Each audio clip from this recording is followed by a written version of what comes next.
자, 오늘 펩트론이 20선 이탈, 그리고 또 시장의 하락, 또 그 시장의 하락에 대한 여파로 마이너스 10%이 장대 음봉을 나타내고 하락을 했어요. 많은 분들이 또 걱정이 많을 거라 생각합니다. 다들 단기적으로 또 어떤 이슈와 함께 분명 반등을 해줬다가 또다시 이렇게 급락이 나오다 보니까 지금이라도 또 팔아야 될까 이런 고민이 저는 많을 거라고 생각을 하는데, 오늘 제가 여러분들께 과연 오늘 이게 사실 뭐 펩트론에 대해서 말씀을 좀 드리고 싶은 게, 이게 제약 바이오 쪽도 그렇고 우리나라 전반적인 시장 자체가 대부분 다 급락을 했잖아요. 그러니까 시장에 대한 급락이잖아. 최근 며칠간 그랬잖아요.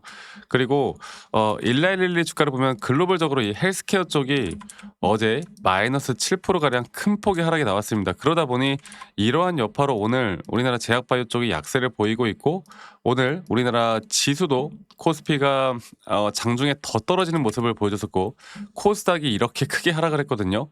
자, 이렇게 되다 보면 사실 올라올 수가 없죠.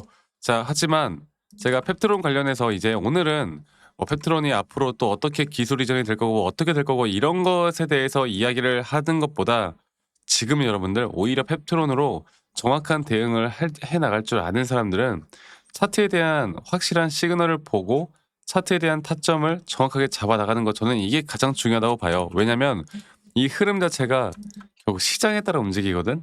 그리고 펩트론이 딱 어떤 상태냐면 딱 그런 상태야. 그러니까 뭔가 재료나 모멘텀이 있을 때, 재료나 모멘텀이라는 게 있을 때 이 재료에 대한 모멘텀 자체가 연속성이라는 게 항상 제약 바이오는 있어야 되거든. 근데 연속성이라는 게 없고 공백 기간 동안은 결국 이런 시장의 움직임에 따라 큰 또 등락폭들을 만들어내요. 그렇다라고 볼 때 과연 이 조정이 완전히 추세가 깨지는 한 번에 더 큰 조정으로 나올 것인가? 아니면 상승 구간을 만들어내기 위한 또 조정일 뿐일 것인가? 이걸 우리가 정확하게 판단을 하는 게 현재 구간에선 가장 중요합니다. 아시겠죠? 자, 최근에 이 수급들을 좀 보면 그래도 이 누적 순매수를 볼 때 특히나 이런 메이저 수급들이 펩트론을 어느 정도 모아가고 있는, 물량을 모아가고 있는 중이었고, 개인 투자자분들이 더 이상 이 종목에 대한 관심도가 좀 떨어지면서 매도를 또 많이 하고 있는 상황이에요. 그러다 보니까 제가 저번에도 말씀을 드렸지만, 지금 현재 여기 단계에서 특히나 최근까지의 이 상승과 조정을 반복해 나가는 여기 단계에서 누적순 매수량은 오히려 기관과 외인들의 수급들이 더욱더 물량을 계속 챙겨 나가고 있다라는 거. 그렇다고 했을 때 과연 이게 차트적으로 추세가 한 두 가지 정도 저는 시나리오를 좀 볼 수 있다고 보고 있거든요. 두 가지 정도의 시나리오. 두 가지 정도의 시나리오를 저는 여러분들께 좀 말씀을 드리고 싶고, 여기에 대해서 정말 정확하게 판단해서 여러분들이 같이 이끌어 가야 합니다. 많은 분들이 불안하실 거예요. 불안할 수밖에 없지. 이렇게 하락이 크게 나오다 보면은 불안할 수밖에 없는 장인 건 맞는데, 이렇게 불안하면 불안할수록 우리가 더욱더 이성적으로 판단을 해야 된다라는 거, 이거 하나 여러분들 꼭 기억하세요. 자, 그러면 제가 다시 한번 더 이 차트적으로 말씀을 좀 드려보도록 하겠습니다. 자, 패턴 볼게요. 지금 어떤 종목을 보던 간에 여러분들 개별 종목에 대한 재료 모멘텀은 그렇게까지 중요하지 않아. 자, 제가 몇 개월 전에도 한번 말씀을 드렸었는데, 사실 이게 어떻게 보면 좀 미안한 이야기이기도 하겠지만, 이게 진짜 주가가 올라가기 위해서 여러분들 여기서 한 번 더 어느 정도 이 쌍바닥 구간까지는 떨어질 수 있다라는 걸 제가 뭐라고 했어요? 인지를 하자. 근데 제가 이렇게 말씀을 언제부터 드렸냐면 주가가 올라올 때부터 드렸거든. 근데 제가 이렇게 말씀을 드리다 보니까 많은 분들한테 욕을 정말 많이 먹었어요. 아니, 너 때문에 재수 없게 잘 올라가고 있는데 왜 떨어진다고 이야기를 하느냐. 근데 이 차트가 그렇게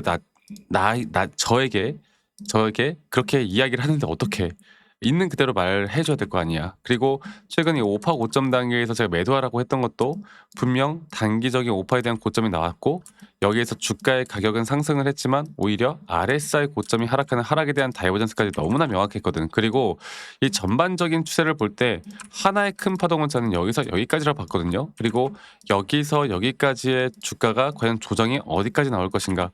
제가 항상 말씀을 드리듯이 이런 하나의 파동이 끝나는 지점에선 이 0.38에서 반등이 나올 확률이 약 80%가 넘는다라고 말씀드렸잖아요. 그래서 조금 더 지켜보자고요. 제가 보는 게 이렇게 첫 번째 시나리오고, 그냥 만약 이게 그런 거 다 무시하고 바로 반등이 나오는 시나리오도 분명히 있거든. 이게 어느 정도 조정이 끝났고 다시 한번 반등이 나온다라고 했을 때 절대 여기서 깨면 안 되는 선들이 분명히 있어. 그러니까 이거를 반등을 하는지 안 하는지를 보고 우리가 정확하게 다시 한번 반등을 빠르게 해줄 것인가, 천천히 더 큰 반등을 위한 조정을 크게 한 번 더 줄 것인가. 그리고 또 이러한 것들은 결국 같이 공부를 해야 돼요. 어떤 걸 같이 공부를 해야 되느냐, 바로 시장에 대한 부분들을 같이 공부를 해 나갈 수밖에 없어요. 시장에 대한 부분들을 같이 공부를 해 나갈 수밖에 없고, 이 시장에 대한 공부와 함께 기술적으로 같이 잡아 나가는 수밖에 없습니다. 지금은 이게 유일해요. 아직 나오지 않은 펩트론에 대한 뭐 여러 가지 이야기들 정말 많잖아. 오늘은 제가 다 무시하고요.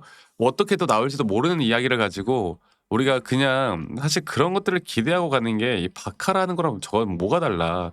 그러니까 이게 제약 바이오 쪽에 투자를 하시는 분들이 약간 이런 성향이 많아. 이렇게 해서는 돈 벌기 쉽지 않아요. 아시겠죠?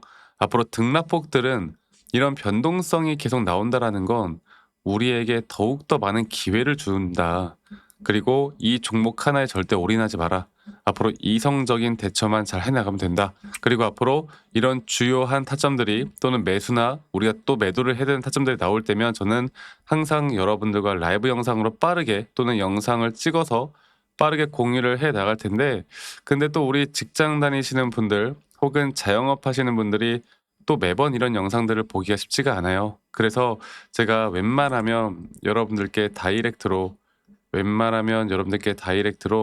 제가 문자로 안내를 해 드릴 예정이고, 앞으로의 정확한 매수 혹은 매도에 대한 타점들을 여러분들과 다 같이 잡아 나갈 예정이기 때문에 그 부분들은 이 밑에 있는 제 번호로 펩트론, 네, 펩트론이라고 저에게 문자만 한 통 남기시면 되겠습니다. 아시겠죠? 펩트론이라고 저에게 문자 한 통 남기시면 되겠고, 문자 남기신 분들 제가 한 분도 빠짐없이 다 소중하게 저장을 좀 해 놓을 거고, 제가 일괄적으로 안내를 해 드릴 거예요. 일괄적으로. 그리고 이러한 타점들이 여러분들에게 정말 중요할 수밖에 없다라는 거, 이거 하나만 꼭 기억해 주시길 바라겠습니다. 자, 펩트론이라고 남기시는 거 잊지 마시고요. 그리고 가끔 문자 남기신 분들 저한테 이제 선물 같은 거 주시는 분들이 꽤나 있으세요. 근데 제가 이런 거 받지 않습니다. 대신 여러분들의 구독과 좋아요가 저에게 가장 또 큰 힘이 되기 때문에 구독과 좋아요 한 번씩만 눌러주세요. 저는 이거면 돼요. 아시겠죠? 그리고 아니 너가 그렇게 타점을 잘 잡으면 너 혼자 하면 되는 거지 왜 이런 걸 다 같이 공유를 하느냐, 이렇게 말씀들을 하시는데, 여러분들 저는 혼자 너무나 잘 하고 있고요. 저는 미증시나 또는 코인 시장까지 전반적인 시장을 공부하고 있고, 이렇게 시장을 공부하다 보면 개별적인 종목에 대한 타점을 잡아 나가는 게 어렵지가 않아요. 저도 마찬가지로 주식 초보 시절에 정말 많은 우여곡절들이 있었고, 남들 따라 매수도 해보고 남들 따라 매도도 해보고 남들이 좋다고 하는 거, 남들이 나쁘다고 하는 거, 여러 가지를 정말 많이 해봤는데, 근데 그러면 그럴수록 이게 손실만 커지더라고. 근데 제가 이러한 것들을 극복할 수 있었던 건 첫 번째로 시장을 항상 공부했던 거, 두 번째로 나만의 기준 그리고 원칙을 지켜나갔던 거, 이 두 가지가 저에게 가장 중요한 부분이었고, 앞으로도 여러분들과 이런 중요한 타점들을 내가 어떻게 잡아 나갈지 함께 같이 만들어 나갈 예정이니 많은 분들 꼭 참여를 하셨으면 좋겠습니다. 아시겠죠? 그래서 이 부분 꼭 기억해 주셨으면 좋겠다라는 말씀 제가 한 번 더 드리도록 하고요. 그리고 제가 한 가지 더 좀 이야기를 해 드리고 싶은 부분이, 우리가 펩트론뿐만 아니라 최근에 현대모백스 주가를 보면 이게 피지컬 AI, 특히나 이런 로봇 쪽 AI 쪽 생태계에서 이런 반등이 나오는 타점들, 그리고 그다음에 조정을 크게 줬던 종목들, 그런데 이게 단기 테마가 아닌 글로벌적으로 앞으로도 계속 지속할 수 있는 로봇 테마나 또는 피지컬 AI나 AI 쪽 테마 중에서 이렇게 크게 눌렸던 종목들 중에 우리가 충분히 매수를 할 만한 종목들은 아직도 많다고 봐요. 그래서 제가 이야기해 드리고 싶은 건, 우리가 이제 간간히 제가 여러분들께 우리가 어떤 섹터를 더 주목을 해야 되고 우리가 또다시 매수를 할 만한 관심을 가질 만한 종목들은 또 뭐가 있을지, 이런 종목들 중에서 우리가 어떤 식으로 또 공부를 해 나가야 되고, 여기에 대한 정보들도 제가 간간히 공유를 해 드릴 거니까 지금 말씀드렸던 펩트론에 대한 대응들 뿐만이 아닌 앞으로 제대로 된 타점들을 잡을 만한 정보들도 제가 간간히 또 공유를 해 드릴 거니까요. 이 부분들도 꼭 참고해서 저와 함께 나가시면 저는 좋은 결과는 무조건 나올 수밖에 없다라 봅니다. 그래서 펩트론이라고 남기시는 거 잊지 마시고 많이 꼭 참여하시길 바라겠고요.